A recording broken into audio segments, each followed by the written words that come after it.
তারা দড়িকে টেনে নিয়ে যাচ্ছে। জনাবে সালমান কিছু বলেন না, কিন্তু জনাবে আবু যার তিনি চাইছে যে আমি আক্রমণ করব, আমি হামলা করে মওলাকে বাঁচাবো।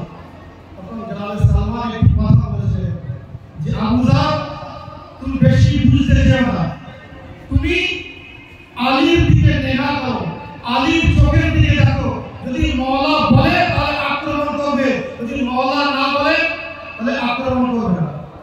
তারা বলছে আবু যার তোমার মধ্যে আমার মধ্যে যে ইমানের পার্থক্য আছে তুমি বুঝতে পারছো না। এই যে জালিমরা আমার মওলার গলায় যে দড়ি দিয়ে টেনে যাচ্ছে, এতদিন প্রমাণ হয়নি যারা জালিম, কিন্তু আজ প্রমাণ হয়ে গেছে এরা সরাসরি যখন আলীর গলায় দড়ি দিয়েছে এরা প্রমাণ হয়ে গেল কোরআনের আয়াত অনুযায়ী যে যারা জালিম হয় তারা খেলাফতের হকদার হয় না। আবু যার বুঝে নাও খেলাফতের হকদার কখনো কোরআনের আয়াত অনুযায়ী যখন জনাব ইব্রাহিম আলাইহিস সালাম বলেছিলেন আল্লাহ যখন আমি ইমাম বানিয়েছে তখন ইব্রাহিম আলাইহিস সালাম কি বলেছে যে পরবর্তীকার এই ইমামতের ওহদা কি আমার বংশের মধ্যে আমার যুরিয়াতের মধ্যে পৌঁছাবে?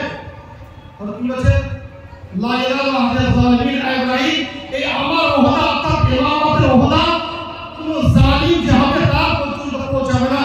তো সালমান তখন বলছে আবু যার আজ প্রমাণ হয়ে গেল যে মওলার গলায় যে দড়ি দিয়েছে এরা জালিম, অর্থাৎ যে জালিম হয় সে মুমিনের উপরে আক্রমণ করে, যে আল্লাহর খলিফা হয় তার উপরে আক্রমণ করে। তো এই আবু যার বুঝে নাও আজ মওলার খেলাফত প্রমাণ হয়ে গেল, এরা মওলার গলায় দড়ি দিয়ে প্রমাণ করছে যে আমরা জালিম আছি, ওই কারণে মওলার খেলাফত প্রমাণ হয়ে গেল।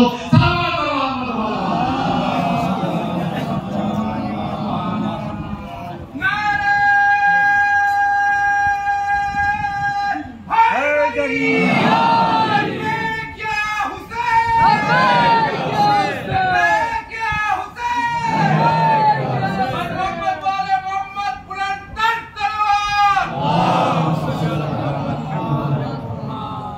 একসময় আপনারা শুনেছেন দুজন মহিলা মওলা আলীর কাছে এসেছেন এবং একটি ছোট বাচ্চা, দুজনে দাবি করছে এই বাচ্চা আমার, আর একজন বলছে বাচ্চা আমার।